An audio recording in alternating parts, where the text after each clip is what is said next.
of the high. Okay, see, that's not loud enough. There you go. I need it louder. I don't know. Everything was messed up. Hi, folks. Pugs Moran here, and welcome to a Friday edition of the High Noon Report. Typically, I know what you're thinking. Why you call a show the High Noon Report when you ain't doing the show at high noon? Well, we try to most days, Mondays through Fridays. I would say that, there have been a few days. We've been doing this now. We're in our third year of running down all the day's headlines, hot topics, current events, buzzworthy, whatever it is. We're going into our third year of doing this. And I would say that in those 3 years, maybe 2 years plus. In those 2 years, maybe 5 days haven't been high noon. So I appreciate you hanging with me today. We had some things come up this morning that had to be addressed. Nothing bad. Good stuff. I'd like to thank today our executive producers. That's right. We welcome everybody who tips the show. You can tip the show. We'll tell you how to do that later. Okay, that's a little loud. That's right. That's a little loud. Whatever, we're going to stick with them. Today's executive producers of the show are the incredible tag team of Christina P. and Cameron G. They tip the show. That's how this show runs. This show runs on your gratuities. This show runs on your decency, actually. It runs on this is how I take it. People who tip the show and people who listen to the show approve of this kind of talk radio. And what does that mean? Well, this kind of talk radio doesn't really exist anywhere anymore. This kind of talk radio, the neighborly talk radio, he's just talking about it. Not everything boils down to, well, you shouldn't have voted for Biden. It's not political. We don't do divisive topics. We don't get into red or blue, but we do get spicy. We yell at each other and we get into things. But, it's the other stuff. So an attempt at doing over the fence line talk radio is what this is. So if you approve of that and if you want to see us go forward with it, you can continue to tip us. We accept tips. You can see it. I'm going to leave it up down there. That's how we get our executive producers for every show. Yesterday, we received tips from Christina P. and Cameron Grant. So those two are our exec producers. Another point I need to make up. So I got to turn in my list for the big comedy show. For those of you who are familiar with what we do here at the Radio Misfits Content Creation Factory, we have another show. We have a show called the Radio Misfits that we do at 9 p.m. Most nights, like Monday. We don't do it because, well, I'll tell you what, this is what I'm getting to. I think we're doing Radio Misfits shows now Tuesday, Wednesday, and Thursday. Unless my son has a football game, then we're going to miss either a Wednesday or a Thursday, whatever. Soon, it'll be back to being every night, Monday, Tuesday, Wednesday, and Thursday. But that's more of a conversational show, whereas this show's about headlines and running through everything and getting you all prepped up on all the stuff people are talking about. The nighttime show is more conversational. It's myself, it's James Parker, it's E from McKay. E's got some stuff going on, but he'll be back. So that show, we haven't been doing Monday night shows for the last 6 weeks because as listeners to that show know, James and I took comedy classes. Oh, boy. Woo! Open up them yuck buckets. Yeah, we went to Dean Lewis's improv class. Not improv class, his class at the Improv on stand-up comedy. And we're going to be graduating. We're graduating with honors. I don't know. We're just graduating. But one of the things that we're doing on Tuesday night is we're doing a show at the Improv. So it's going to be, so if you like the Radio Misfits show, you want to come and you want to hang out, you want to see what James and myself have been working on, we're going to be doing full comedy sets. I don't know. It's like 6 to 10 minutes, whatever. It doesn't matter. But if you want to come, you got to let me know. I've already compiled my list. Thank you to all the people who have said that they're going to come. I appreciate it. It's going to be a great turnout. We're going to hang out a little bit afterwards. Now I have to because there's so many people coming. But if you want to get in, if you want to come on Tuesday night at the Addison Improv to see me and James. Dean Lewis is also performing. I think it's Greg Caputo. I know it's Barry Whitewater. And some other local comics as well. And some of the people from our class will be performing. Me and James will definitely be performing. But come on out Tuesday night, the Addison Improv. Tickets are free if you reach out to me. How do you do that? Well, you can send me an email, pugs@hireahero.org. I need your name and I need the name of anybody that you're bringing. I don't care. You can bring up to 4 people. I can get that done. So give me all of the names of the people that you plan on coming and send it to pugs@hireahero.org. Or are we friends on Facebook? I put a list there on Facebook. Follow me on Facebook or whatever you do on Facebook. I don't know. Pugs Moran on Facebook. Pugs Moran on Facebook. Also Pugs Moran on Twitter. So just send me a note or reach out to me and I'll get your name on the list. But the list's got to close out tonight. So, but you know what? That's nonsense. Like they say, the list has to be closed out by Friday. I get you in. You guys decide over the weekend you want to get some friends together. You say, hey, we should do this Tuesday night. Hit me up on Monday. I'll get you in. It's not going to be a problem. If you missed anything that I just said, I'm going to let it scroll there at the bottom. So, there you got it all there. Okay. Let's see. Who do we got? Let me say hi to my chat people. Come on in the chat room. This is how we do. Taranda's here. Byron's here. Barney's here. Leslie's here. Cam is executive producer. Cameron Grant. Al is here. Gary is here. Adam is here. Whitney is here. Whitney says, I wish I could come hang out. I have to work. You got to work on Tuesday night? Oh, Whitney. Here's what Whitney gets. Whitney gets a big one of those. All right. I don't know how long today's show is going to do. It's going to be a regular show because here's a little fun fact behind the scenes.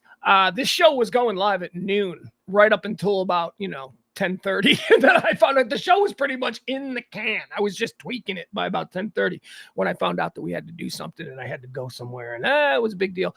But not an important deal, like not anything bad or anything. I just had to go. I had something that I pledged to do and I did. So that's why we're late, but I'm glad that you guys could all join us. So what do you say? Let's get started. It is the High Noon Report for the 15th day of September, year of our Lord, 2023. I am Pugs Moran, and I will now attempt in one stream of consciousness rant, without interruptions, without commercials, without songs, without anything. We're just going to talk about the entire day. How are we going to do it? We're going to do it in 3 stages. 3? Wait, 1, 2, 3, 4. I think it's 4 quarters.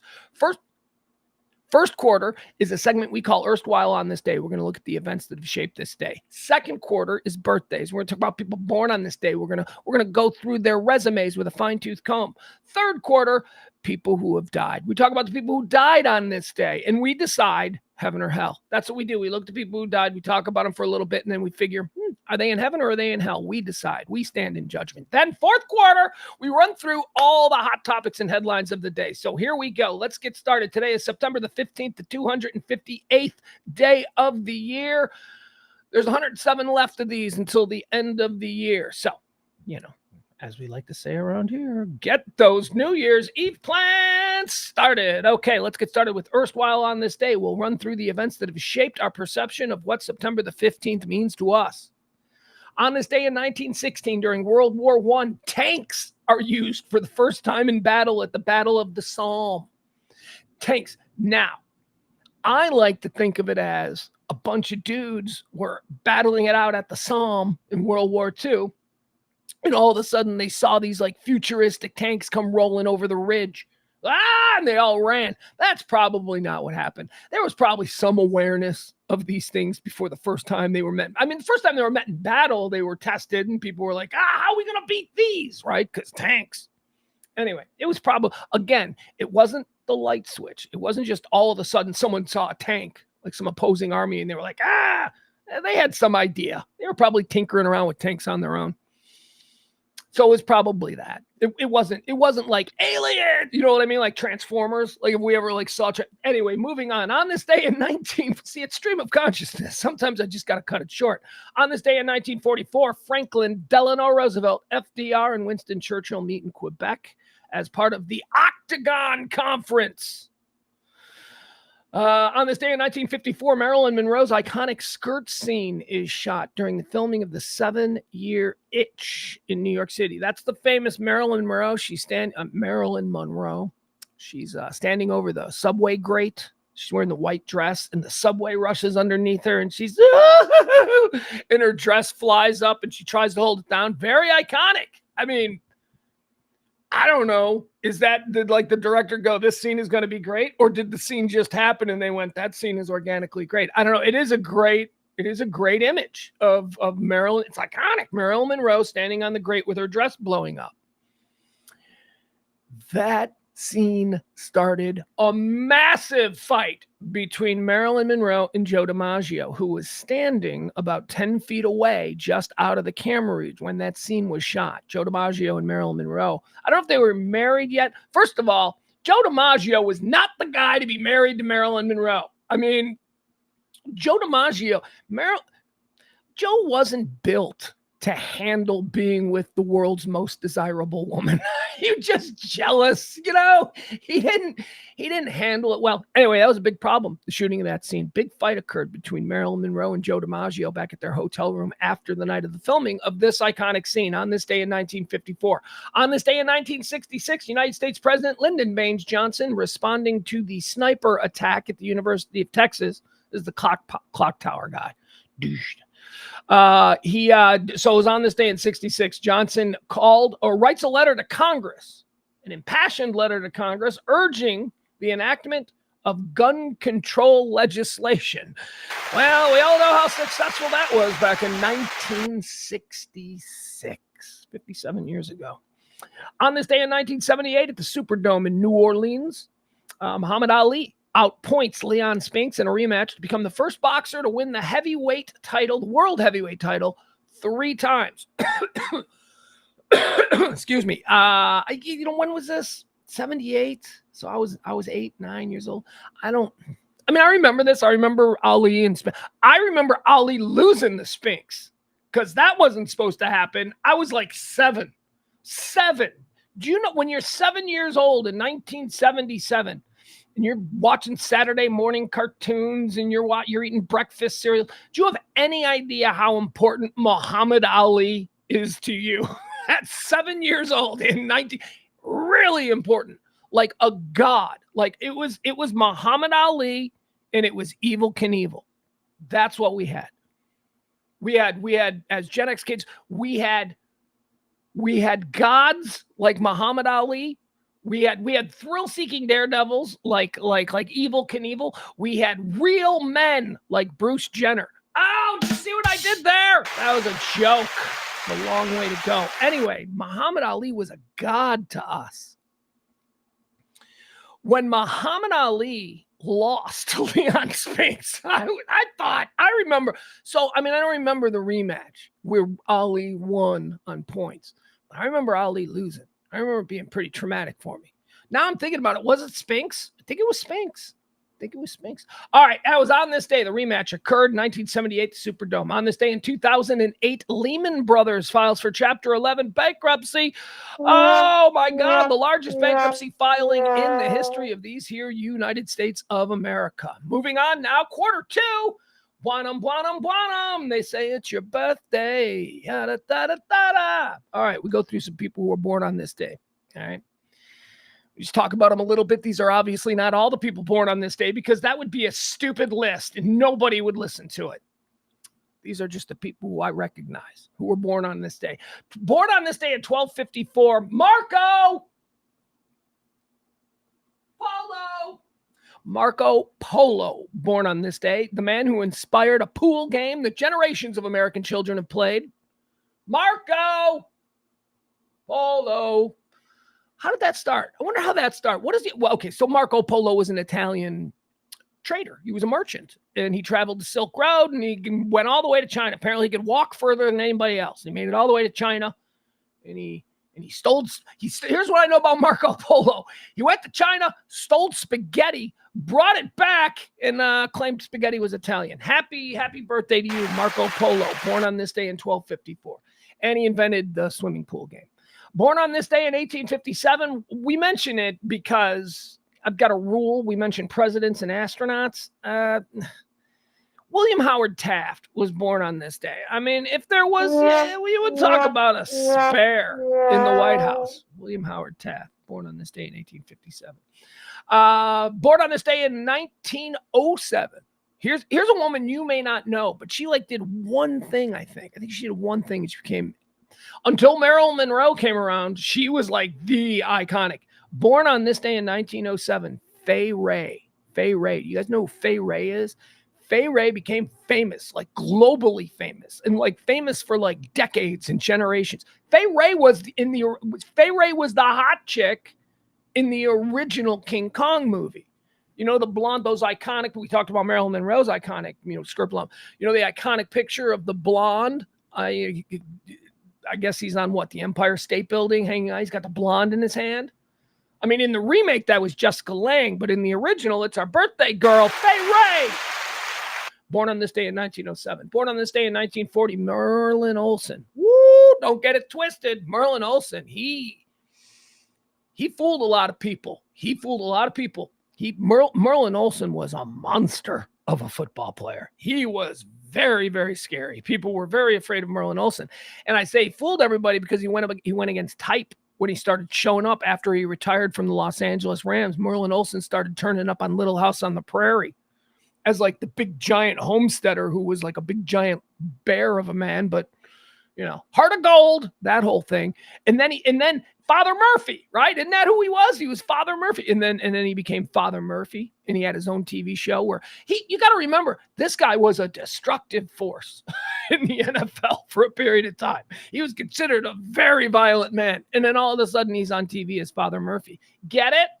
We've got a show, and we're going to take one of the scariest men in the NFL, and we're going to turn him into a big old teddy bear. And that's what they did with Merlin Olsen. And then for years, of course, Merlin Olsen did NBC Sports, right? Wasn't it Dick Enberg and Merlin Olsen? They were the A team for NBC. How many Super Bowls did they do? They were big time. Merlin Olsen, born on this day in 1940. Excuse me. He did. He got the died back in 2010. On this day, born in 1945, American director, producer, and screenwriter Ron Shelton. Ron Shelton does a lot of really good sports books. I think Ron Shelton famously did White Men Can't Jump and Bull Durham. I think those are two. I don't know. Maybe he also did Field of Dreams. I don't know. Whatever. Ron Shelton, born on this day in 1945. Born on this day in 1946, Tommy Lee Jones, the great Tommy Lee Jones. Normally, we might do a draft for Tommy Lee Jones. Let's draft Tommy Lee Jones's movies, but I think we've done that before, and we're pressed for time. Born on this day in 1946 at the exact same time as Tommy Lee Jones. Have they worked together? Why, yes, they have. The JFK. It's Oliver Stone's birthday. That's right. Tommy Lee Jones has worked with his umbilical cousin, Oliver Stone, born on the exact same day of the exact same year. Oliver Stone, American director, screenwriter, and producer. Oliver Stone's great. Oliver Stone's a little, but you know what? Sometimes that's what it takes to make really cool stuff. Oliver Stone's a whack job. Oliver Stone broke onto the scene. He was a writer and stuff, and he was kind of like a really fascinating dude. He's got a really interesting back history. But do you know where Oliver Stone first started? Oliver Stone wrote the screenplay for Scarface. Yeah. I know Brian De Palma and Al Pacino get all the credit for that, but Tony Montana, that guy was written by Oliver Stone. Oliver Stone wrote all that stuff. Favorite Oliver Stone movie? God, I love them all. They're all. JFK is probably at the top, but man, Platoon still holds water. I got a bad feeling about this one, Sarge. Platoon is great. He's got a lot of. Woody Harrelson. Crazy Woody Harrelson movie. Natural Born Killers. Woo, that's good too. Hey, man, I'm just saying, don't sleep on Oliver Stone. He's one of the greats. Born on this day in 1946. Born on this day in 1951. How about Pete Carroll, American football player and coach? Oh, and they talk about Pete Carroll there on the sideline. Look at him. Look at the old genius of the gridiron, old Pete Carroll. Oh, there's very few better than that man right there. They say stuff like that about Pete Carroll. I'm old enough to remember when Pete Carroll sucked. I'm old enough to remember when Pete Carroll was the hot shot who was going to reinvent NFL football, and he got his ass blown out of New York so quickly. And then he bounced around. I think he failed somewhere else too. And then he went to the college ranks. And then all of a sudden he gets USC. Like, all of a sudden Pete Carroll's back from the dead, and he's got USC, and he got USC humming. Illegally. There's all kinds of illegals. We know they had to vacate wins. They had to vacate titles. Reggie Bush had to give back his Heisman. So we know about all that nonsense. And then after that, he walks away from that program as the scandal is taking everything down, and he goes and he joins the Seattle Seahawks, and he's had some success there. All I'm saying is the next time somebody looks at Pete Carroll and they're like, the genius, he's infallible. He was pretty fallible. He was pretty fallible back in the 90s, late 80s. And I remember Pete Carroll. We all remember Pete Carroll. Happy birthday to Pete Carroll. Born on this day in 1951. Born on this day in 1961. Dan Marino. Oh, God. Dan Marino, Miami Dolphins. That guy is so cool. Dan Marino is still so cool. Here's a great Dan Marino story. So Dan Marino and John Elway were represented by the same agent. Whoo! Talk about a guy that got the two best quarterbacks in that draft. 83, I think it was. I don't know, maybe it was 80, I think it was 83. Anyway, Marino and Elway both were represented by the same guy. And when Dan Marino called this guy to represent him, Dan Marino said, "Hey, I think you're the guy for me. I want you to represent me." And the agent said, "Well, Dan, you do know that I'm also representing John Elway." And Dan Marino replied, "Yeah, he's good too." Dan Marino is so cool. I love Dan Marino. Born on this day in 1961. Hey, look at this, getting a note in a non-local birthday listing, so I'm going to mention it. Born on this day in 1969 from the Ticket here in Dallas, Texas. Happy birthday, Corby Davidson, the snake. Born on this day in 1969. Born on this day in 1972, a very funny comedian, one of my favorite comedians. Oh, and is he dark? He is so dark. Ladies and gentlemen, happy birthday to the great Jimmy Carr. Jimmy Carr, born on this day. Born on this day in 1977.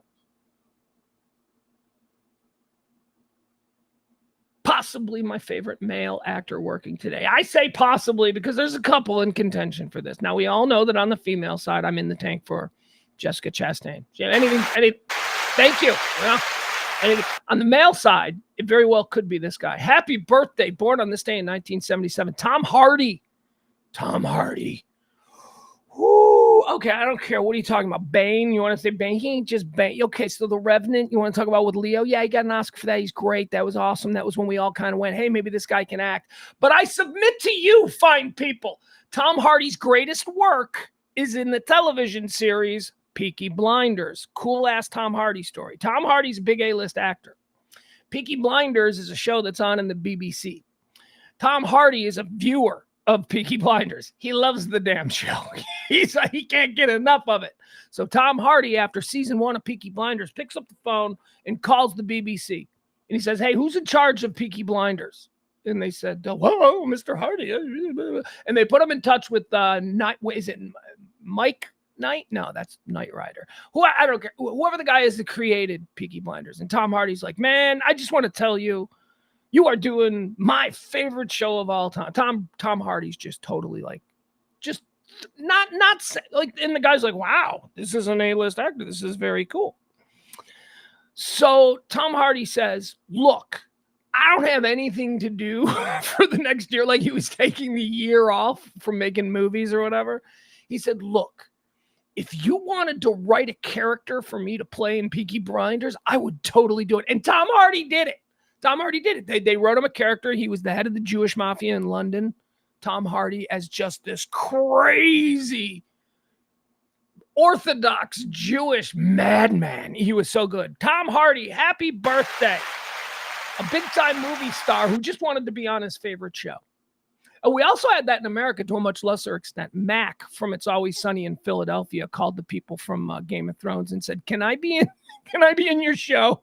So there was an episode of Game of Thrones where Mac plays a warrior. Mac, if you pause it, you're like, "It's Mac." You totally see him. He's on camera. So anyway, that happens from time to time, just not to the extent where Tom Hardy lays down one of the best performances in the series.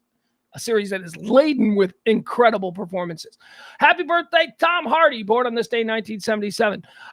Born on this day in 1981, someone who I just find so incredibly funny, Ben Schwartz. The actor Ben Schwartz. He does a lot of things. I don't know if there's any one thing that Ben Schwartz has done that stands out above the others. Like he's never like headlined a movie. He's always like the wacky friend. Okay, Parks and Recreation, right? He was Aziz Ansari's friend. He was Jean-Ralphio Saperstein. Jean-Ralphio, he had a rich dad. Like they were the rich kids in the town. I think it was him and Jenny, his sister. His sister was played by Jenny. I can't think of her name. Anyway, Jenny, she's funny. You know her. Anyway, there you have it. Happy birthday to Ben Schwartz. All right, ladies and gentlemen, now it's time where we move into the third quarter. That's right, third quarter of today's show. These are the deaths. This is where we take a look at the people who have died on this day and we decide, are they in heaven or are they in hell? It's a place and a time for us to feel like, we have a little bit of power. So let's get to the sentencing. Dead on this day in 2004, Johnny Ramone. Now, Johnny Ramone is a Ramone, so let me preemptively say he's going to heaven. Because all Ramones go to heaven. Johnny Ramone goes to heaven. Dead on this day in 2017, Harry Dean Stanton. Okay, do you know Harry Dean? Here, I'm going to show you who Harry Dean Stanton is, because this is a dude you need to look at. This is the dude you need to go, oh, yeah, that guy. So here's what Harry Dean Stanton was. Harry Dean Stanton was basically a dude who played, if you needed a homeless old man, Harry Dean Stanton was the guy you cast to be the homeless old man in your movie. So this is him. He was great in a lot of things. I think he probably lived a very hard life and made some choices. There he is, this guy. Here we go. Let's share him. Boom, ladies and gentlemen, Harry Dean Stanton. Okay, remember this guy. He died on this day in 2017. Look at that. You need someone to play an old wino. Hey, is Harry Dean Stanton available? There he is. He always, even when he was young, he looked like he was a wino. Look at him. There he is. He's young here. He's probably 18 in this picture. That's Harry. That's the magic of Harry Dean Stanton. 18 years old. He looked like a homeless street wino. Look, he's got a drink in front of him. All right, there you have it. I don't know about you. I like Harry Dean Stanton. I'm putting him in heaven. He always played a good guy. He was always a good guy. He was always a piece of garbage, like he was, he was a drug addict, drunk, or whatever, con man. But good heart. Dead on this day in 2017. We're putting Harry Dean Stanton in heaven. Today also marks the occasion of the passing of someone. I'm preemptively going in. I'm going to tell you why. This is an ugly, ugly person. This person is not an attractive man. And somehow, this person married the most beautiful woman on the planet at the time. Now, I know that that's a very what a subjective sort of thing to say. But she was arguably, if anyone, in the time they got married, if anyone had been said, hey, sit down, tell me quick off the top of your head, who are the 5 most beautiful women in the world? It's like 1989, right? This woman's name would have been on the list. And he married her for like 40 years. Like, they were married until he died. Or actually, I think they went through a divorce when he got sick. But she was there at his bedside. So he's going to heaven. And it was on this day in 2019 that the world lost the lead singer of the Cars, Rick Ocasek, who married Paulina Poroskova. Like, at the height of her being Paulina. Here, let me show you what I mean. He's going to heaven because he was like a bug. Hello, Rick. How do you see? He looked like a bug, and I know he looked like a bug because he did that video where they turned him into a fly and he was flying around. And I know, Paulina. Here we go. This is what I'm looking for. I couldn't spell it. All right, so look at these two. All right, look at these two. Oh, this is them a little bit later in life. See, women don't really, I don't think women really care about how you look. I think it really does have to do, men are more like about, you got to look a certain way. But I really think women are sometimes moved by something else, like a confidence, a swagger. Look at that guy. And they're older. Look at, this is them. They're older. Where are they when they're young? Look, she's still holding together. He looks like just rigor mortis set in earlier that morning. That's what he looks like. She's still beautiful. All right, these are them older in their marriage. Show them when they're young. God, there they are. All right, look at this. So on the left, Paulina Poroskova. Man, she was great. Rick Ocasek was great. I think the Cars are wildly overrated. I think that they're very boring probably to see on stage because I don't think there's a lot of stage movement and stuff. But man, that's a great album band. You just want to put on an album and just go do about your thing and just have really cool songs one after another. Just go, just put on the Cars' greatest hits and you'll be shocked at how many hits they have. Every time I delve into the Cars' greatest hits, I'm like, damn, this band was much bigger than I think I ever really gave them credit for. And I gave them credit because I like the cars. I always liked the cars, but they were never cool. Like for my generation, the cars were never cool. They were always just kind of, the cars were kind of like Tom Petty for my generation. Tom Petty was never cool. Tom Petty was always just, yeah, man, I like Petty. That's kind of how the cars were. It was never like, man, Petty's the best, or man, the cars aren't. It was never that. But here we are. Here we stand all these years later, and the stuff that they created is far better than stuff that we probably thought was awesome back in 1985. All right, that's going to do it. Those are the deaths. Now it's time to get back into what we do best on this show, the fourth quarter, which is all the day's headlines. So I'm going to run through them as quickly as I can. I'm going to remind you all the show runs on your tip, so I'm going to put that back up. And thank you to today's executive producers, people who tipped yesterday, Christina P. and Cam G. Cameron. I don't want to short it to Cam. Hey, maybe he doesn't like Cam. Cameron is what I know him as. So there you go. Thank you to those two. All right, let's get into it. Let me tell you what's happening today. The UAW, United Auto Workers, they've gone on strike. We talked about it a couple of days. This is going to be a pretty big, impactful strike on the state of Michigan, which is a political battleground state, as we know. So let's see. Will the White House get involved in the United Auto Workers strike? We shall see. Hurricane Lee. We were talking about Hurricane Lee last week. They're like, Hurricane Lee's Category 5. And I'm like, yeah, but it's in the middle of the ocean. Nobody cares. Hurricane Lee's going to be the biggest, but it's not going to make landfall, is it? No. They're like, so they tried to gin us up. Anyway, here we are like a week later. Hurricane Lee is still churning around. It's Category 1 now, and it's going to rain in New York. So be prepared all weekend long for reporters to be standing on the street of New York going, Hurricane Lee, and making us. It's just raining in New York. That's all. Hurricane Lee ain't going to make landfall. Maybe Nova Scotia. Maybe because it's, whatever. What else do we have here? Oh, what's the latest in the Paxton? Here, Ken Paxton, right? The dude here in Texas. Let me bring this up. Let me see here. He's on trial for being a corrupt SOB, which I think we all know. We all know. What is the latest? Hold on. Let's see. Breaking news. Texas AG Ken Paxton's impeachment trial is almost over. This is what's happening. Okay, so I know that they made final arguments today and they're deliberating, but what is the absolute latest? Let's see. How long they're going to deliberate. I know something funny happened today. One of Ken Paxton's lead attorney. Oh, who is this guy? Look, folks, I claim to be an incredible judge of character.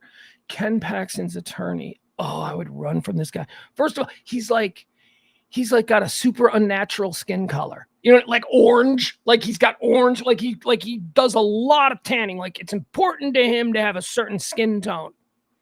Anyway, he's got a very interesting look, a very weird look, a look that would make me go, yep, don't trust this guy, because I will trust you based upon your look. Your look tells me about your level of confidence, who you think you are, who you see you are. All right, who you see who you are. So his attorney earlier today objected to the prosecution using evidence, specific evidence. Paxton's defense attorney was like, you can't use that evidence. And then the judge had to remind him that it was he who had introduced that evidence. So he tried to strike his own evidence. He entered evidence that for his argument at the time benefited his side. But then when the prosecution used the very same evidence that was entered in by them, he was like, nope, I object to this evidence. So it ain't going well. Anyway, we'll keep you up to date. Chat room, you guys probably will know before I will, because I'll be distracted on another thing. Let us know if there's a decision in the Paxton.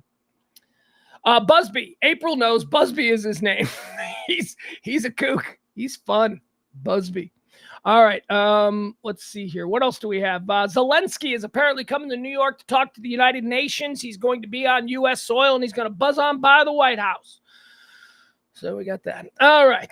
Zelensky's going to come. Hunter Biden. That was the big story from yesterday. Hunter Biden is going to be charged with so he had a bunch of charges, and then they plea bargained it away, and then they were going in front of the judge, and then the judge said, no, I don't accept this plea bargain, which is rare, because typically when the two sides agree to something behind closed doors, they present it to the judge, and the judge thinking, what is the most expedient way to do this? We'll okay it. In this case, the judge didn't okay the plea bargain, so it went back, and now back on the table.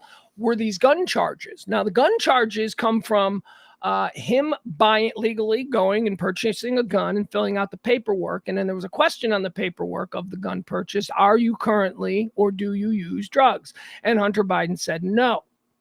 Turned in the paperwork. That's the fine. That's okay. He's a drug addict and he lied. And I think it's very important. And I think you know where I stand about these gun regulations.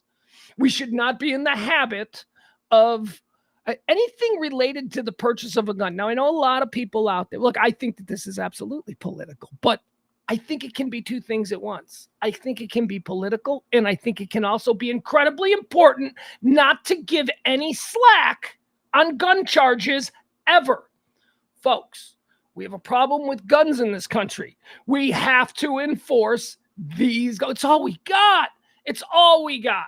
So if we're just going to say, well, in this case, it's perfectly all right for a known drug addict to lie on the legal gun purchase paperwork, why are we going to say that? Why are we going to say it's all right in this case? We should never say that's all right across the board. Those people should always be prosecuted and the fine should be hefty. Why? Because a dude on drugs should know what he's looking at if he's going to try and buy a gun and going to lie about that. So that finally happened. Now, is it gross? Yeah, it's gross because it's really political. And as it turns out, this never, ever is enforced. That's fine. Like, this is a very common thing. This is a paperwork issue that somehow tangentially ties into far more serious gun crimes. So it's very rarely actually prosecuted. But in this case, it is going to be prosecuted. And this is where I say it gets complicated. Because as I say, it's gross and it's political and it's never been prosecuted before. I am perfectly comfortable with starting now. Okay. Does Hunter Biden have to be the sacrifice that we make in order to get a junkie? I'm not worried about sacrificing him. Okay, sure, the Republicans are going to get some political hay out of this. Look at what we did to the president's son. I'm still smart enough to go, yeah, that's the president's son. I don't just go, not the same person because I'm stupid. They're not. They're not the same person. I got other problems with Biden. But my point is this. Let's across the board start enforcing all of these gun laws. I'm fine with it. Let's do it. There you go. I'm not at all sorry that Hunter Biden has to be the canary in the coal mine on this one. It was politically expedient for the Republicans to get some, get a little victory off of throwing the current president from the opposing party's son under the bus. That's fine. But we should be throwing everybody under the bus who does this kind of nonsense when it comes to obtaining guns. Because once again, I say nobody is talking about it. Everybody's just like, oh, it's terrible that this happens. And then other people say, well, we've got these laws. And they're absolutely right. The laws are not being enforced because they're seen as minor laws, as I say, like the Hunter Biden thing. You hear Hunter Biden has a gun charge. You think he was waving a rifle around in traffic. It's not it. It's a paperwork thing. But okay, let's start enforcing the paperwork. Let's start putting people in prison for 10 years for lying about their past on gun forms. I am all in on that. Here's another fun one. Apparently the governor of South Dakota, she's hot. She's that hot Kristi Noem governor. She's hot. We got a bunch of hot governors. We got a bunch of hot governors, you guys. We should do that. We should do a hot governor pageant. And I'll include dudes. There's a lot of there's always been good-looking dude politicians, right? They've all been kind of, how you doing? But now we've got women, and we've got hot women. Kristi Noem is one of the hot women. She's in trouble today, though, because she's married, and she's apparently having an affair with Corey Lewandowski, which is a name you may remember from the original Trump campaign. Corey Lewandowski was like Trump's original hatchet man. And then he did a bunch of stuff and he became like kind of toxic. So they moved him into the background and he's no longer on TV and he no longer argues publicly for Trump policies and that kind of thing. But he is behind the scenes and he is doing a lot of work. And Trump apparently trusts Corey Lewandowski a lot. Corey Lewandowski, who's also married, they're having an affair. Corey Lewandowski is also the guy that was supposed to be smashing Hope Davis. Hope Davis? Huh? Hope Hicks. Hope Davis.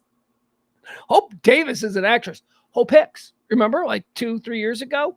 Scandal in the White House as Trump's favorite girl. Hope Hicks is seen canoodling with whatever. She had a thing with him, too. He was married then as well. Anyway, there you go. Gossip, political gossip. South Dakota governor, Kristi Noem. hooking it up with Corey Lewandowski. This according to it was some like normal newspaper that reported it too. Now, like, I mean, it's being reported on all the gossip rags now, but it was like broken by like Wall Street Journal or something like that. I don't know. Kim Davis, we talked about her yesterday. Kim Davis is the crazy lady down in Texas, Kentucky. We're the crazy people in Texas. That's us. Kim Davis is the crazy lady down there in Kentucky. She was the county commissioner. And when gay marriage became legal, she was like, I ain't going to do this because whatever. She turns out she goes to one of these churches that uses snakes. So she's that.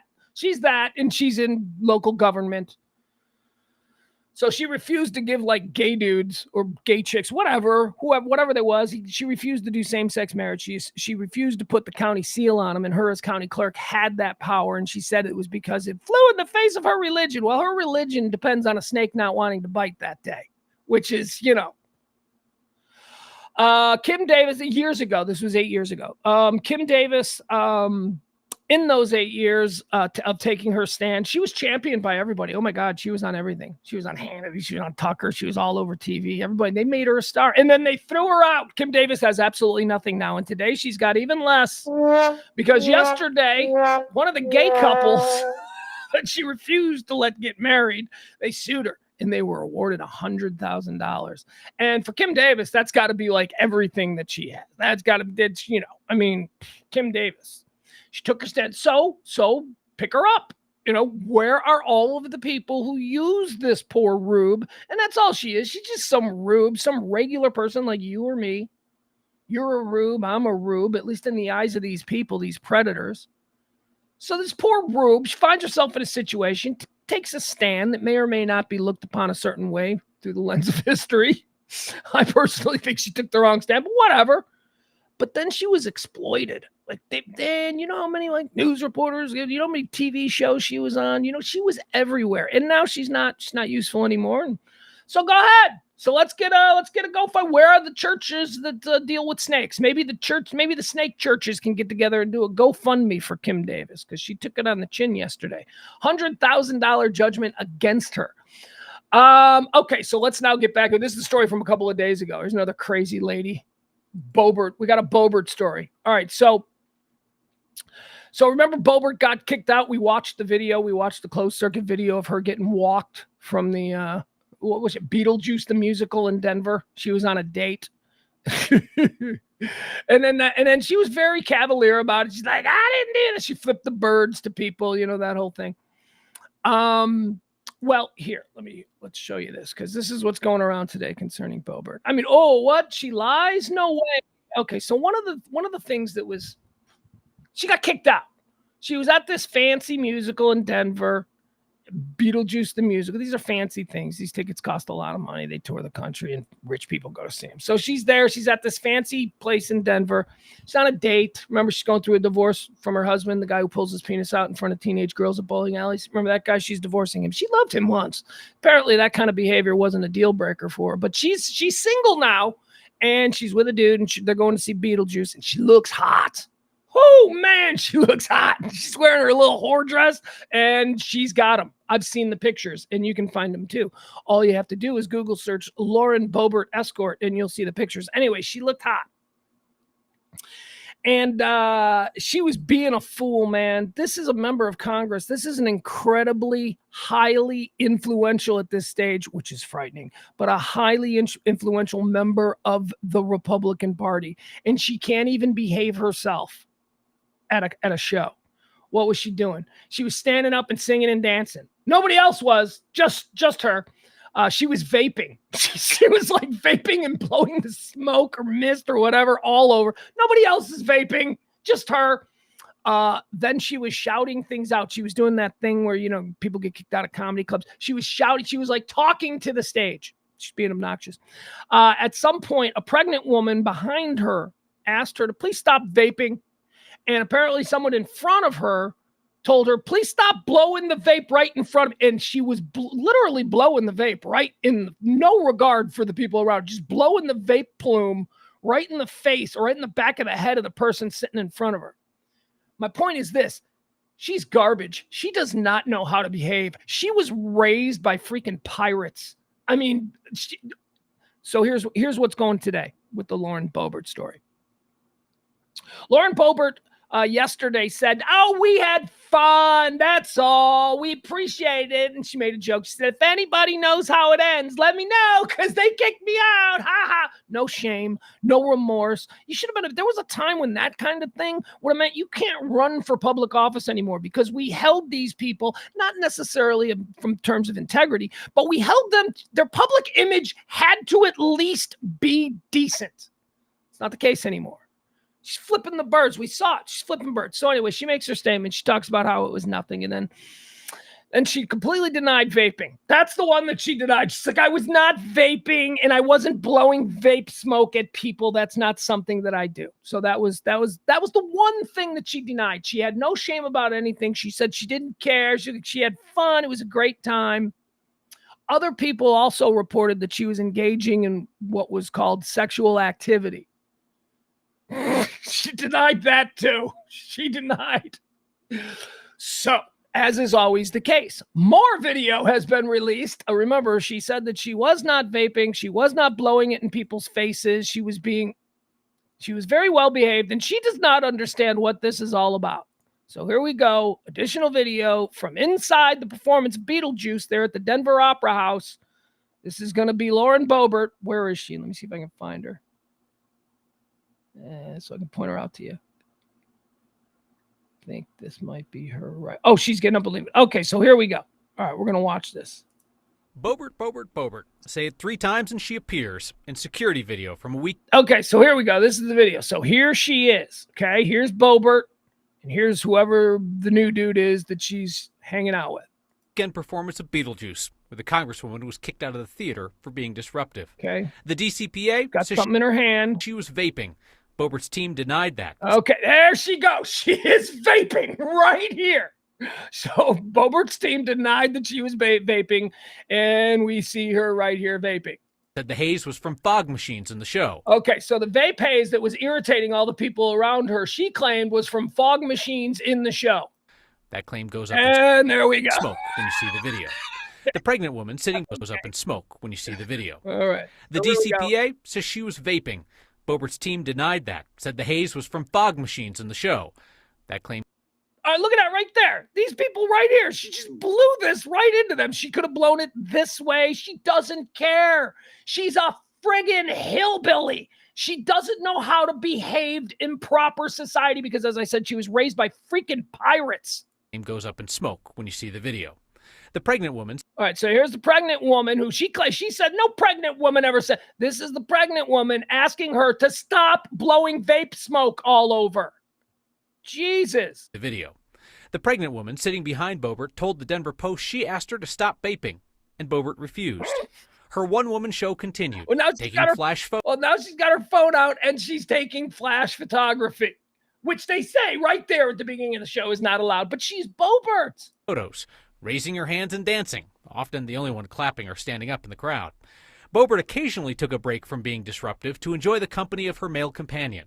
He briefly had a grasp on the situation before Usher. He just stroked her boobs. He just reached and grabbed her boobs and stroked her boob. She gives it up. Oh, you know Boebert gave it up. He briefly had a grasp on the situation. He's grabbing her boob. This is a United States Congresswoman. This is one of the leaders of the Republican Party.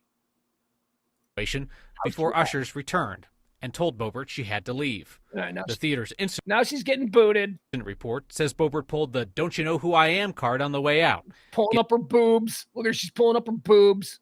Giving theater employees. There she goes. The flipping them off on her way out.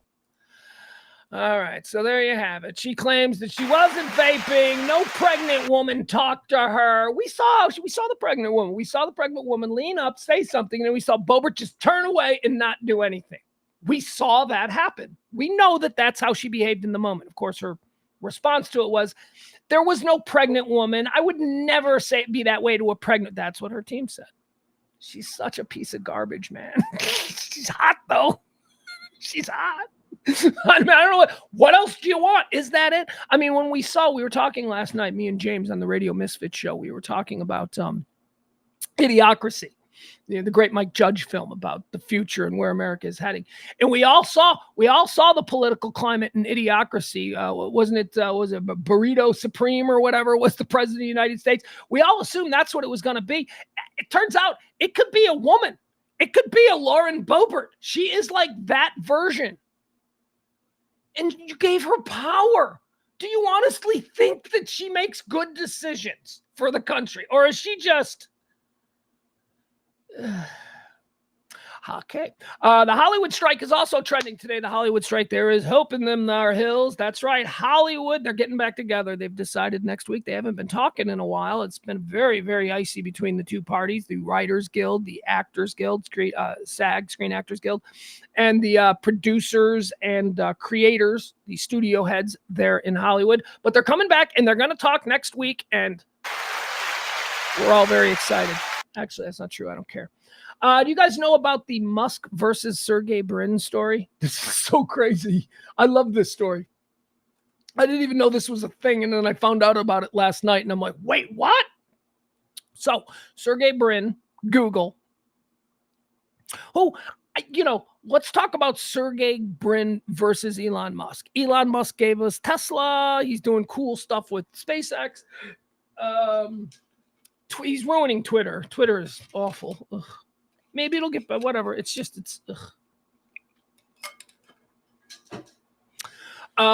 versus Sergey Brin, who gave us Google.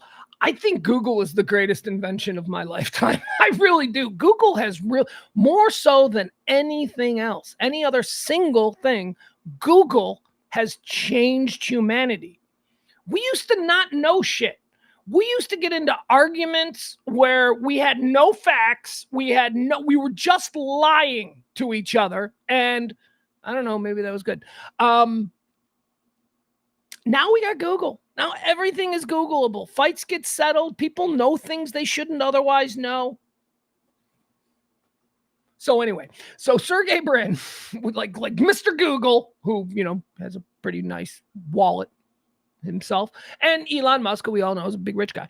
So apparently they're friends, and of course, why wouldn't they be? I mean, we all assume those guys are all friends anyway, but apparently they're friends. And Elon Musk, well, okay, so here's the deal. So Sergey Brin is finalizing his divorce with his wife Nicole, okay? And one of the big contentions in the divorce is that Nicole had an affair with Elon Musk. Like Elon Musk and Sergey Brin are friends. Like, this is like, it's nice to see that like billionaires go through the same BS that like, regular people go through. Two buddies, two nerd buddies, two like comic book, like take all the money away from Sergey Brin, the guy who created Google, and Elon Musk. Take all the money and all the swagger and all that stuff, all the confidence that comes with the success. Take all of that away from them. These are a couple of dorks. Okay. And this Nicole is like some former model, like some gorgeous, she's marrying the guy from Google, and she's cheating on him with the guy from SpaceX. Google founder Sergey Brin has finalized his divorce from estranged wife Nicole Shanahan after she was accused of, but denied, having an affair with Elon Musk. Court documents obtained show that the judge signed off on the duo's split. The closed case filing also states that the former couple will share joint legal custody of their 4-year-old daughter. Her name is Echo. Because of course it is. Because of course it's Echo. What did you think it was going to be, Kim? Any financial issues were kept confidential and will be solved by the pair's agreement. Brin filed for divorce from Shanahan. She's like 10 years younger than him too. She's 40. Brin filed for... no, she's 34. Yeah, she's hot. She's like hot. She's like that hot that I like. Her last name is Shanahan, which means that obviously her dad was Irish, or maybe she's adopted. But she's like obviously her mom. It looks to me, I'm looking at her. She's beautiful. I'm looking at her. We've already established her dad is Irish. I'm thinking her mom is Chinese. She's got this like absolutely gorgeous mashup between Asian and like the most beautiful people in the world and the ugliest people in the world. The Asian people, when they mix with the Irish people, when the Asian people just get a little bit of ugly, oh my God, they turn out to be beautiful. Anyway, that's what she looks like. She looks like she's Nicole Shanahan, 34. She's definitely Asian of some kind. Here's what it says. Bryn believes that she hooked up with Elon and was having an ongoing affair with him. While Shanahan did not contest the divorce at the time, according to the filing, she has been given non-guidelines for child support. I don't care about that. Although the divorce was reportedly prompted by the alleged affair, both the Tesla founder and Nicole Shanahan have vehemently denied any infidelity. This is total BS, Musk tweeted following the Wall Street Journal's bombshell report. That's what it was, the Wall Street Journal. Sergey, here's what Musk said. Sergey and I are friends, and we were at a party together just last evening. Elon Musk goes on to say, I've only seen Nicole twice in 3 years, both times with many other people around, and there's never been anything romantic. I don't know. Like, could her plan be, because she's really gorgeous, could her plan be, all right, so I got the Google guy, and I had to get a prenup with him, but I'm going to be taken care of. I mean, any reason, I'm going to walk out of this thing with like 40 million. You know what I mean? When you're married to the Google guy, even the prenup is like, yes, please. So she's going to walk out with that. So maybe she's thinking, I'm 34. I might be able to do this one more time. So maybe she's now going to try and jump to Musk, get another, I don't know, with Musk, it might be $100 million prenup. It all depends on how crazy she can get him for her stuff. You know what I mean? And these are nerd guys. That's why I'm telling you, I think she's got a plan. She's a gorgeous woman who is just sort of circulating around these nerd guys. She gonna get Elon Musk that pea fever, and he's gonna be like, I want to marry you, and she's like, I just can't. We can't be together, Elon. It's forbidden. He's gonna say, what about $100 million, prenup? And she'll be like, okay, all right, let's get married to that. So I don't know. Maybe it's a plan. Maybe she's just having fun. She's a beautiful woman. The world is her oyster. If these nerd dudes want to fall all over themselves trying to give her $100 million prenups, it's good. It's good work. Sure, she's a failed model, but she's a very successful hot chick. And that's all that matters, right? At the end of the day, you could just be a really successful hot chick without being a successful model. Why not? There's a story here about young men dropping out of the dating pool that I wanted to talk about, but now that I think about it, I don't really want to talk about it. It's kind of a long story. It's more of like a Radio Misfits conversation. It's about, are you familiar with the supposed, I've never heard this, the 666 rule that girls have for men? That's what this article's about. 666. Have to be at least 6 feet tall, have to make at least 6 figures, and have to have at least a 6-inch penis. That is the 666 rule that I guess women of this new generation are holding men to. And there are some men who are hearing of this and just dropping out of the dating pool altogether. Here's what I would say. Those guys were not getting any to begin with. If you hear that there is a 666, first of all, it's not a real thing, dummy. You got to take your swings. So it's just about all of these sad dudes who are like, I haven't dated, like a 28-year-old guy. I haven't dated a girl in 2 years, and I pay $100 a month for all these dating apps, and nobody swipes for me. It's like, dude, you're not, okay, all right. So there's work to be done with you, obviously. They say some of the dudes are like, well, as far as my sexual urges go, pornography is readily available. And I was like, yeah, I do. I legitimately think I think that's a problem for like my son's generation. I do not have a problem with it. I'm not saying we need to stop because this is what I think nobody should be able to enjoy. No, but I do think there is a real problem with pornography. I do. I think that if you're a 15-year-old, when I was 15, there was no such thing as pornography. The only boobs we got to see is if somebody found a Playboy magazine in their old man's garage. That was about it. So when we started having sex, when we started becoming adults and we started dating and having romantic, we didn't have this sort of base to start from that I think kids have today. Like a 12-year-old kid can see the craziest sexual gymnastics on Pornhub or anything. And that's got to do something to the expectation, right?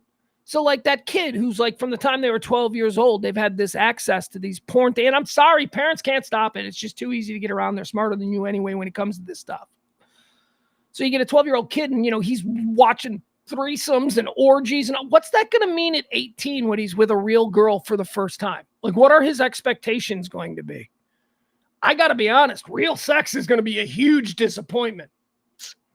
So I don't really have a problem with it. I do think that that's something that's, there's another interesting conversation about this. I heard today, because of the show being pushed back, we usually start this show at noon. We started it today at 2:30. I got a chance to listen to my friends Ben and Skin for a little bit.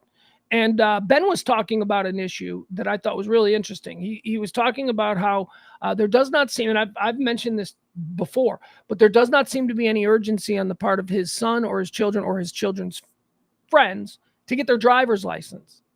And they were having a conversation about why is it that a 15-year-old today isn't counting down the days until their driver's test the way we all did.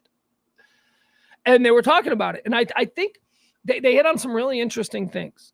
Well, there's some obvious things. Uber, a kid doesn't have to, a kid can just, if a parent is giving a kid a debit card or something like many middle class and above parents do now, they have Uber accounts for their kids. They don't have to, mom doesn't have to drop everything to go pick the kid up from the high school at 8:00 because they're done decorating for the big dance. Mom doesn't have to do that anymore. Kids are jumping in Ubers. Kids used to get cars and be encouraged to get cars because of that very thing. You need to be able to drive yourself around. I can't be carting you around. Kids don't need to do that anymore. Kids are reliant on Uber and Lyft and all of these things that take you wherever you want to go. So those were the obvious ones. But something else that I was thinking about, and it was, they talked about how they think of themselves at 16 and then they think of their own children at 16. And I can do the same thing when I think of my son who's 14 years old. When I think of me at 14 and what I was aware of and what the world had taught me at that point, basically it's this. Kids are not maturing as quickly as we used to.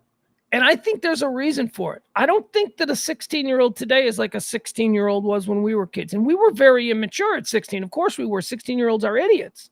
But there's an innocence almost, which is odd because of the internet and the connectivity. You would think that they would be more savvy. But here's what I think is going on.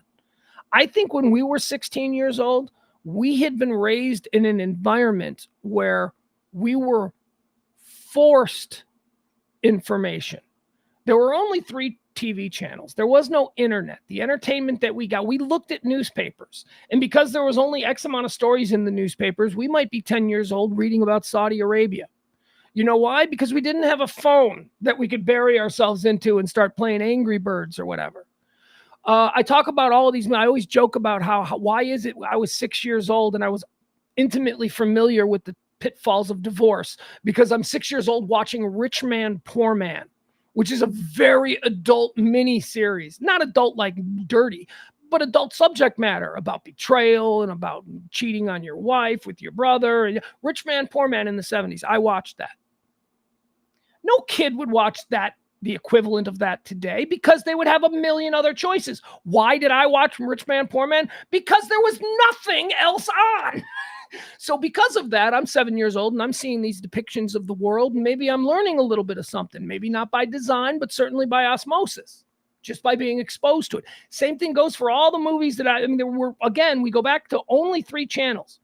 We were raised watching adult fare from a very early age. I don't think kids do that. And again, when I say adult, I don't mean dirty. I mean mature. I mean stuff that kids wouldn't be interested in because it's about, a failing marriage or something like that. We were forced all that stuff because there were no other options. So we watched it and we had it and we didn't know we needed it. But, by the time we got to be 16, because of all of that kind of stuff, we were a little more mature. We did kind of understand the world a little bit more. Kids today, they don't have any of that. Kids today have a drive-through microwave sort of convenience at their fingertips. A kid doesn't have to learn something. We were forced to learn things because there was nothing else on except shit we didn't know about and weren't interested in, but we watched it anyway, and then we knew about it. Kids don't have that today, again, because they can go to video games, they can go to YouTube, they can constantly, James and I were talking about this with TikTok, why TikTok I think is so dangerous.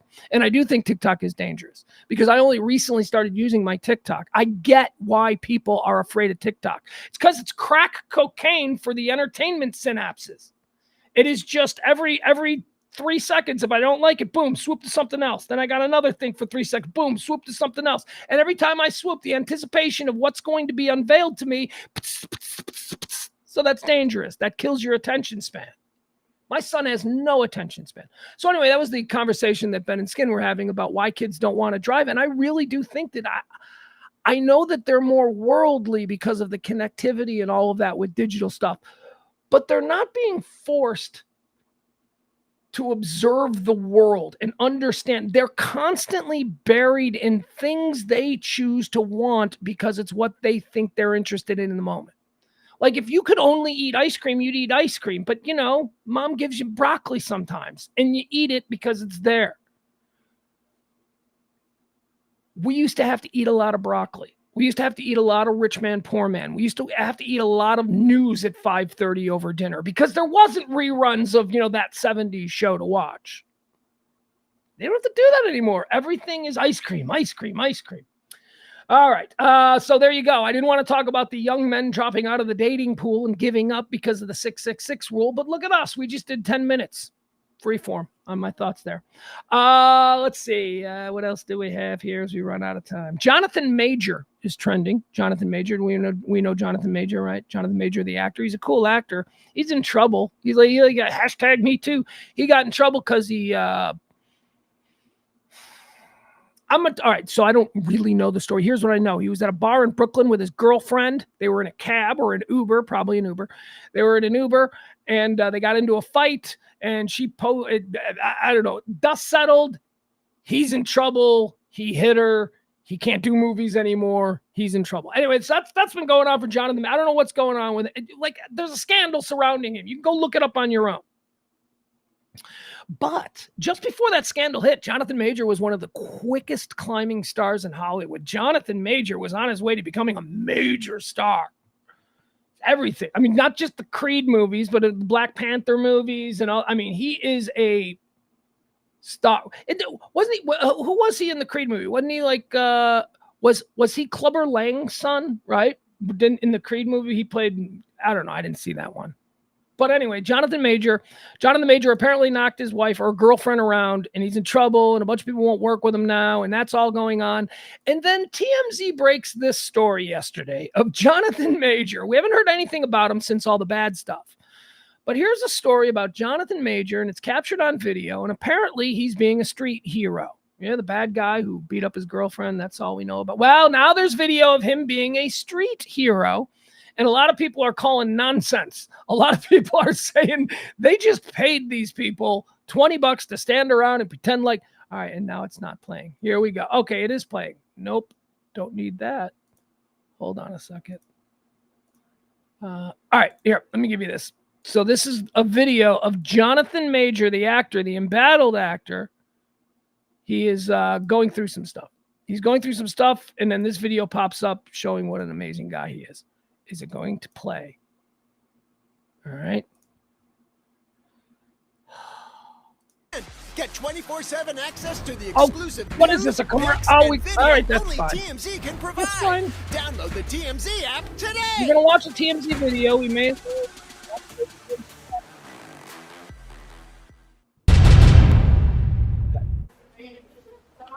All right, so these are a bunch of high school kids across the street from an In-N-Out. It's girls, little girls, and they're fighting. And then out of nowhere, action star Jonathan Major is going to run to the rescue. People are saying this is fake. Damn! I'm not even doing anything. My storage dish.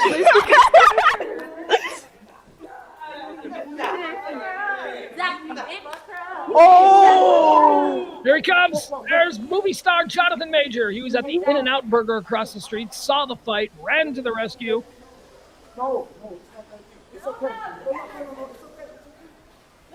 People say that this is faked and posed, but I don't know. There's elements of it that make me think it could be real.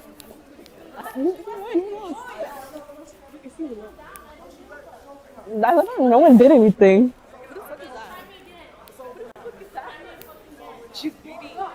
Well, clearly.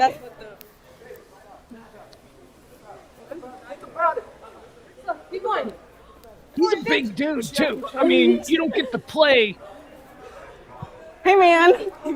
Clubber Lang's son in one of the Rocky movies. He's a big dude. Hashtag first high school fighting experience. Still trying to keep him away. He's doing. Yeah. Oh, he got sloppy. And now they're going. All right, trying to break him up. Damn. Yeah, there you go. And that video is going around, and everybody's saying, "What a good guy he is." So some people get out of here. Stop that. So a lot of people are calling BS on that. I don't know. It could be real. It might be real. I don't know. All right, here's one for the weekend. This is the last story I got for you. One for the weekend. The Powerball is back up to some absurd amount of money. $600 million. I think Saturday night is the last drawing for Powerball. Powerball, $600 million. Yeah, it's going to be a $9.59. So get it by 10 o'clock on Saturday and get your chance at $600 million. All right, guys, that's going to do it. We are done. I appreciate you this later than normal edition of the show. Thank you so much for indulging me. It was a last minute thing, but we got it in, and that's good. Okay, let me find this. There we go. Oh my God, you guys. So I got a big weekend. So a big weekend, not a big weekend with my kid. It's not a big, next weekend is a big weekend. So, so I got my kid this weekend and I got him next weekend. And next weekend is his homecoming. Oh my God, next weekend is like going to be really hard. I mean, I'm going to do it. I look forward to it. I love it. He's going to a homecoming dance. He's going to be with me. So he's going to have to get dressed at the homecoming dance. I have to drive him up there. I'm going to have to get the car washed. I can't be dropping the kid off. And the car's got to be washed. What else are we doing? He's got a football homecoming game Friday night. So he's got his game on Thursday. And then he's got the homecoming game on Friday night. And then he's got the homecoming dance. And it's going to be so much fun. That's next week. This week, I think we're just going to lay around. This week, I think we're just going to chill. He's still nursing the ankle. Remember I told you he hurt his ankle? Yeah, he's been going half speed. This was the bye week for his football. So he's been going half speed no, not full practice. That's what it is. Monday, full practice. All right, I got nothing else. Hope you have a good weekend. Tuesday, don't forget, you want to come out, you got to hit me with the DMs. You're going to the Facebook or the Twitter or Pugs at hireahero.org. You can hit me up there. Just give me your name and the name of anyone that you want to come to the Improv on Tuesday, and I'll get your names on my list. No charge. That means no charge. And I don't care. You can bring some friends because my list is not as big as I thought it was going to be. So if you want to bring some friends, let me know, but I got to know their names. So send it to Pugs Moran on Facebook or Pugs Moran on Twitter or Pugs at hireahero.org. That's my email. Yeah, we're good. Okay, bye everybody. Thank you. Love you. See you later. Bye-bye.